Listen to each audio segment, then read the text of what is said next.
Bulletin کے آغاز میں آپ کو بتاتے چلیں کہ وزیراعظم شہباز شریف آج کوئٹہ میں ایپیکس کمیٹی کا اجلاس کی صدارت کریں گے۔ ایپیکس کمیٹی اجلاس میں بلوچستان میں امن و امان کی صورتحال، دہشت گردی کی روک تھام سمیت دیگر امور زیر غور لائے جائیں گے۔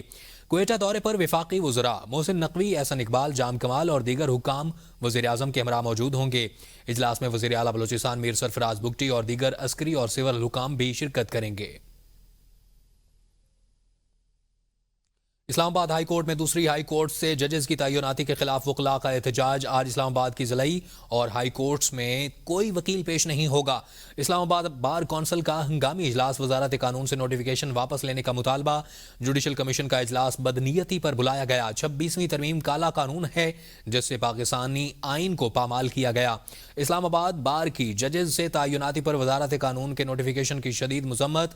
وائس چیئرمین اسلام آباد بار کونسل علیم عباسی ایڈوکیٹ نے کہا، اسلام آباد میں بدنیتی سے ٹرانسفر ہوئے آزاد عدلیہ پر حملہ ہوا۔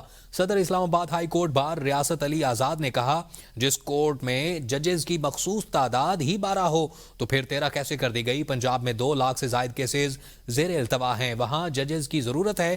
اسلام آباد ہائی کورٹ میں نئے ججز کی نوٹیفیکیشن فوری بعد روسٹر جاری کر دیا گیا۔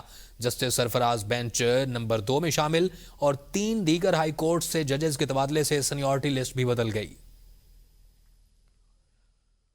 اسلام آباد ہائی کورٹ کا آئندہ ہفتے کا نیا ججز ڈیوٹی روسٹر جاری کر دیا گیا۔ اسلام آباد کے وکلاء نے دوسرے صوبوں کے ججز کا اسلام آباد ہائی کورٹ میں تبادلہ مسترد کر دیا۔ باہر سے ججز کی اسلام آباد ہائی کورٹ میں تعیناتی کی مذمت کی گئی۔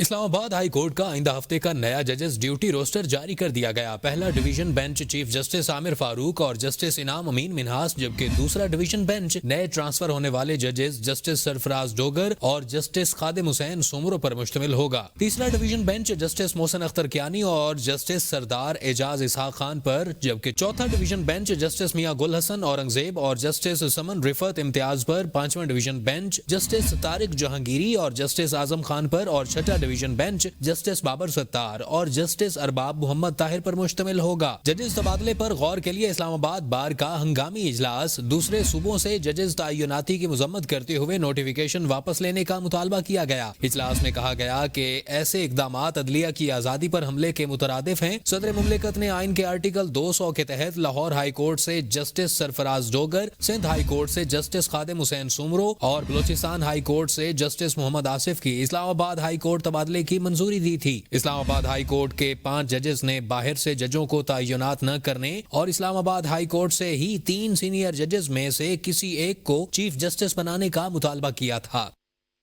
سینٹ میں مسلم لیگ نون کے پارلیمانی لیڈر عرفان صدیقی کا سماجی رابطے کی ویب سائٹ ایکس پر بیان، کہا، کیا تمام ججز نے آئین کی پاسداری اور تحفظ کا حلف اٹھا رکھا ہے؟ اگر جواب ہاں ہے تو کیا آرٹیکل 200 آئین پاکستان کا حصہ نہیں؟ آرٹیکل کہتا ہے کہ صدر مملکت ہائی کورٹ کے کسی جج کا تبادلہ کر سکتے ہیں۔ آئین کے مطابق جج ایک ہائی کورٹ سے دوسری ہائی کورٹ میں جا سکتا ہے، جج کی مرضی۔ چیف جسٹس پاکستان متعلقہ ہائی کورٹس کے چیف جسٹسز کی مشاورت ضروری، اس واضح آئینی شق کو ترجیح دی جائے یا پھر کسی خط کو۔ تحریک انصاف کے نو منتخب صوبائی صدر جنید اکبر نے پارٹی کے پہلے ہی اجلاس میں دبنگ اعلان کر دیا اور آئی جی خیبر پختونخوا کو وارننگ دی کہ اگر ایک بھی ورکر غائب ہوا تو صوبے بھر میں دھرنے کا کال دوں گا۔ وزیر اعلیٰ گورننس اور میں پارٹی پر فوکس کروں گا، پارٹی میں جزا و سزا کا نظام لائیں گے۔ پی ٹی آئی کے نو منتخب صدر جنید اکبر کی سربراہی میں ہونے والے اجلاس میں وزیر اعلیٰ خیبر پختونخوا علی امین گنڈاپور شریک نہیں ہوئے۔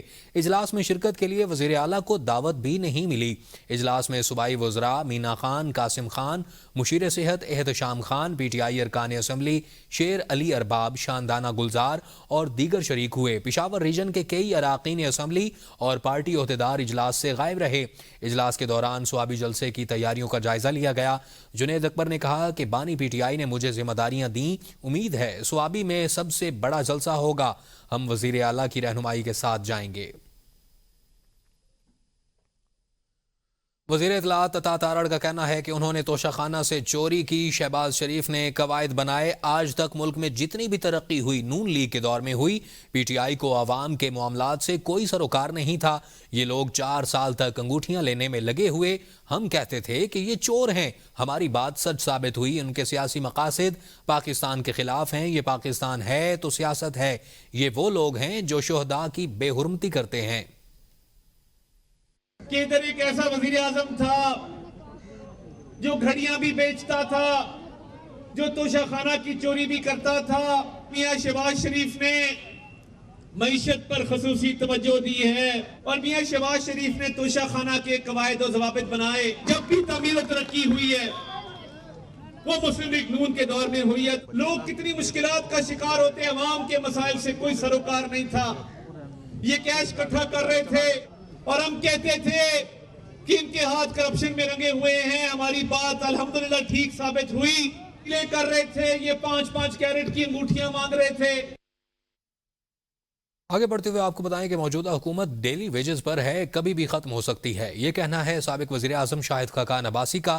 وہ کہتے ہیں کہ اس حکومت کو اکانومی کی کوئی سمجھ نہیں، ملکی معیشت بڑھنے کی بجائے روزانہ کی بنیاد پر کمزور ہو رہی ہے۔ ملک مشکلات کا شکار ہے، اب انتخابات بھی حالات نہیں بدل سکتے، سیاسی استحکام کے بغیر ملکی حالات بدل نہیں سکتے، آئینی تبدیلی سے نظام نہیں چلے گا، آئین پر عمل درآمد کی ضرورت ہے۔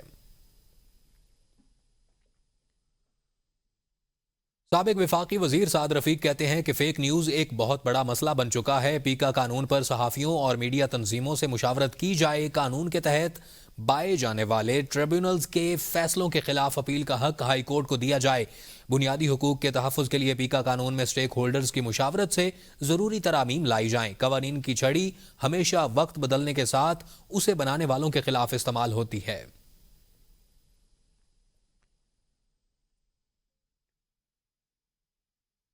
ضلع کرم میں دیرپا امن کے قیام کے لیے اسلام آباد میں قبائلی عمائدین کی بیٹھک ہوئی ہے۔ فریقین نے سوشل میڈیا کے غلط استعمال کی روک تھام اور امن کے قیام کے لیے ضروری اقدامات پر تبادلہ خیال کیا۔ دوسری طرف اسسٹنٹ کمشنر اور پولیس پر حملے کے واقعے کے 2 الگ الگ مقدمات درج کر لیے گئے۔ اسلام آباد میں کرم معاملے پر 30 رکنی مذاکراتی کمیٹی کی نشست ہوئی ہے اور فریقین کے درمیان ایک دوسرے کے حقوق اور مقدمات کا احترام کرنے پر اتفاق ہوا۔ جرگہ میں فریقین کے عمائدین کے ساتھ گرینڈ جرگہ امن ممبران کی شرکت بھی ہوئی اور جرگہ کا دوسرا سیشن پشاور میں منعقد کیا جائے گا۔ سوشل میڈیا پر منافرت اور شر انگیز تقریر کرنے والوں کے خلاف قانون کی کارروائی کی جائے گی، اور دوسری طرف ضلع کرم میں اسسٹنٹ کمشنر اور پولیس پر حملے کی FIR تھانہ CTD میں درج کر لی گئی۔ دونوں مقدموں میں دہشت گردی، قتل، اقدام قتل سمیت مختلف دفعات شامل۔ آپ کو بتائیں کہ حکومت کا 5 لاکھ میٹرک ٹن چینی برآمد کرنے کا فیصلہ عوام پر بھاری پڑنے لگا۔ چینی کی قیمتوں میں اضافے سے عوام پریشان، کھپت اور ذخائر کے اعداد و شمار میں ہیر پھیر کر کے چینی کی برآمد کی اجازت دینے سے ملک میں چینی کی کمی، شوگر ملز کی طرف سے کرشنگ شروع نہ کرنے کی دھمکی بھی چینی کی برآمد کا سبب بنی۔ دیکھتے ہیں اسلام آباد سے شاہد اجمل کی رپورٹ۔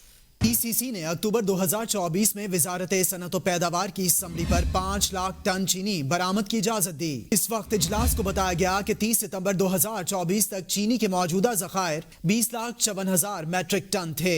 آنے والے 2 مہینوں میں ممکنہ کھپت کا تخمینہ 9 لاکھ میٹرک ٹن لگایا گیا۔ بتایا گیا کہ ملک میں 10,14,000 میٹرک ٹن ذخیرہ موجود ہوگا۔ ECC کو بتایا گیا کہ ایک ماہ کی کھپت 4.5 لاکھ میٹرک ٹن کو اسٹریٹجک ریزرو کے طور پر رکھنے کے بعد بھی ملک میں 5,64,000 میٹرک ٹن اضافی چینی دستیاب ہوگی۔ چینی کی کھپت اور ذخائر کے حوالے سے اکتوبر میں پیش کی گئی سمری ستمبر کے ECC اجلاس میں پیش کی گئی سمری سے متصادم تھی۔ 20 ستمبر کو پیش کی گئی سمری میں صرف 1 لاکھ میٹرک ٹن چینی برآمد کرنے کی اجازت مانگی گئی تھی، جس کو نظر انداز کرتے ہوئے ECC نے مبینہ ہیر پھیر پر مشتمل نئی سمری کی بنیاد پر چینی ایکسپورٹ کرنے کی اجازت دی۔ دونوں سمریوں پر ایک ہی وفاقی سیکرٹری انڈسٹریز نے دستخط کیے۔ دونوں سمریوں کے موازنے سے 1,14,000 میٹرک ٹن دکھائی گئی۔ اس طرح 1,024 میٹرک ٹن کا سرپلس ظاہر کیا گیا۔ ECC نے چینی برآمد کرنے کی شرط میں چند ترامیم کی، جن کے مطابق پاکستان شوگر ملز ایسوسی ایشن کی طرف سے اس بات کی ضمانت دی جائے کہ ان کی ملز 21 نومبر 2024 تک کرشنگ کا آغاز کریں گی، اور جو ملز اس شرط کی خلاف ورزی کریں گی اس کا برآمدی کوٹا منسوخ کر دیا جائے گا۔ راولپنڈی ایک ایسا شہر ہے جو وقت کی گردش میں کئی نشیب و فراز دیکھ چکا ہے۔ اس کی گلیوں، بازاروں اور تاریخی عمارتوں میں کئی داستانیں چھپی ہیں، لیکن ان سب میں ایک مقام ایسا بھی ہے جو کئی دہائیوں سے لاکھوں افراد کی گزرگاہ ہے، ایک پل جس پر وقت کی بھی ٹھہر کر سوچتا ہوگا۔ راولپنڈی کا یہ پل پوڑی پل کے نام سے مشہور ہے۔ اس کی تاریخ پر مبنی ارشد شاد کی رپورٹ دیکھیے۔ 1924 میں تعمیر ہونے والا یہ پل محض اینٹ، پتھر اور سیمنٹ کا ڈھانچہ نہیں بلکہ ایک تاریخ ہے، ایک ورثہ ہے اور شاید ایک راز بھی۔ برطانوی دور حکومت میں جب راولپنڈی کو فوجی چھاؤنی کے طور پر وسعت دی جا رہی تھی تو پوڑی پل کا قیام عمل میں آیا۔ یہ پل اس وقت کی انجینئرنگ کا ایک نادر نمونہ ہے۔ یہ پل راولپنڈی چھوٹا بازار کو صدر سٹی روڈ سے ملاتا ہے۔ آج بھی نوجوان پل کے نیچے سے گزرتی گاڑیوں کا نظارہ اور تصویر کشی کرنے یہاں آتے ہیں۔ کسی کا بچھڑنا یا کسی کی محبت کا آغاز، کسی آزادی پسند کا انگریزوں کے خلاف خفیہ اجلاس، اس پل کی ہر اینٹ، ہر ستون شاید کوئی راز اپنے اندر چھپائے ہے۔ وقت کے ساتھ ساتھ یہ پل بھی اپنی عمر رسیدہ کے آثار دکھانے لگا ہے۔ سوال یہ ہے، کیا ہم اس تاریخی ورثے کی اصل روح کو محفوظ رکھ سکیں گے؟ پوڑی پل صرف ایک گزرگاہ نہیں، یہ راولپنڈی کے نشیب و فراز کا خاموش گواہ ہے۔ یہ ماضی اور حال کی تانوں کو جوڑے ہوئے ہے اور مستقبل کو گود میں لینے کے لیے تیار کھڑا ہے۔ کیمرامین جان جی کے ساتھ ارشد شاد، ABN نیوز، راولپنڈی۔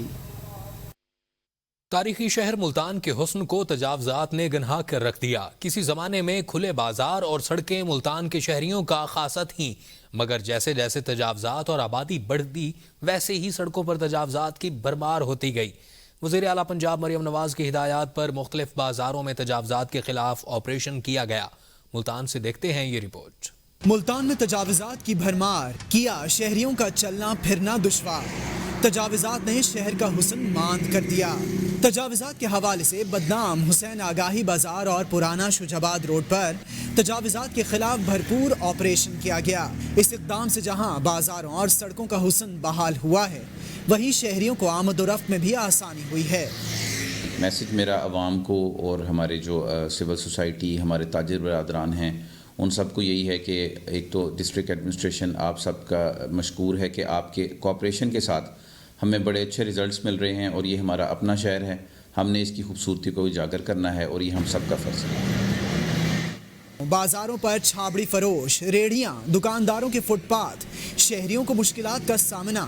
تجاوزات کے خلاف آپریشن کو دکانداروں اور شہریوں دونوں نے سراہا۔ آپریشن کے حوالے سے روڈ تو کھلے ہونے چاہیے اور نظر بھی آ رہے ہیں، لوگوں کو آنے جانے میں آسانی ہو رہی ہے اور یہ لوگوں کا بنیادی حق ہے۔ ان کے اب چھپے وغیرہ ہٹ گئے، بیچارے روزگار ان سے تنگ ہو گئے ہیں، اس کی مہربانی کرو کہ ان کے لیے کوئی شفقت کی جائے۔ شاپ کیپر یہاں پارکنگ کرتے ہیں، 2 لائنیں لگ جاتی ہیں، پورا روڈ بلاک ہو جاتا ہے، جس کی وجہ سے جو عام شہری ہے تنگ ہو جاتا ہے۔ ملتان میں حال ہی میں تعینات کمشنر عامر کریم نے وزیر اعلیٰ پنجاب مریم نواز شریف کی ہدایت پر تجاوزات کے خاتمے پر خصوصی توجہ دی ہے اور بازاروں کو تجاوزات سے پاک کیا ہے، لیکن اس کے باوجود بیشتر بازاروں میں اب بھی صورتحال ابتر ہے۔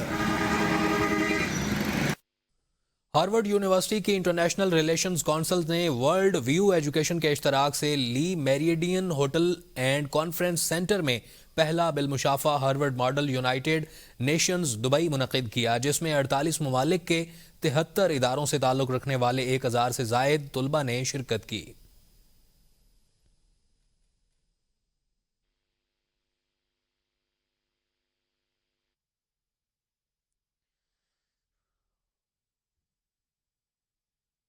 وزیر اعظم شہباز شریف نے سال کی پہلی انسداد پولیو مہم کا افتتاح کر دیا۔ وزیر اعظم نے کہا کہ پولیو کے خاتمے کے لیے پرعزم ہیں۔ بدقسمتی سے پچھلے سال پورے ملک میں پولیو کے تقریباً 77 کیسز سامنے آئے، جو بہت بڑا چیلنج تھا اور پولیو کے حوالے سے بہت بڑا سیٹ بیک تھا۔ اس سال بھی ابھی تک 1 ماہ میں 1 کیس رپورٹ ہوا ہے، کاش یہ 1 کیس بھی نہیں آتا۔ وزیر اعظم نے کہا کہ ہمسایہ ملک افغانستان کے ساتھ انٹرنیشنل شراکت داروں اور ہماری اپنی ٹیم کے ذریعے کوآرڈینیشن ہے۔ باہمی تعاون اور سپورٹ کے ذریعے دونوں ممالک میں اس مرض کا خاتمہ ہوگا۔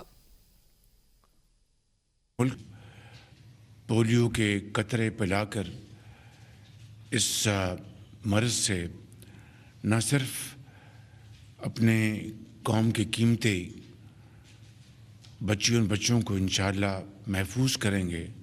بدقسمتی سے پچھلے سال پورے ملک میں پولیو کے تقریباً 77 کیسز سامنے آئے، جو کہ ایک بہت ہی بڑا چیلنج تھا، اور پولیو کے حوالے سے ایک بڑا سیٹ بیک تھا. اس سال ابھی سال کا آغاز ہوا ہے تو ابھی تک ایک کیس جنوری میں آیا ہے. کاش یہ کیس بھی نہ آتا.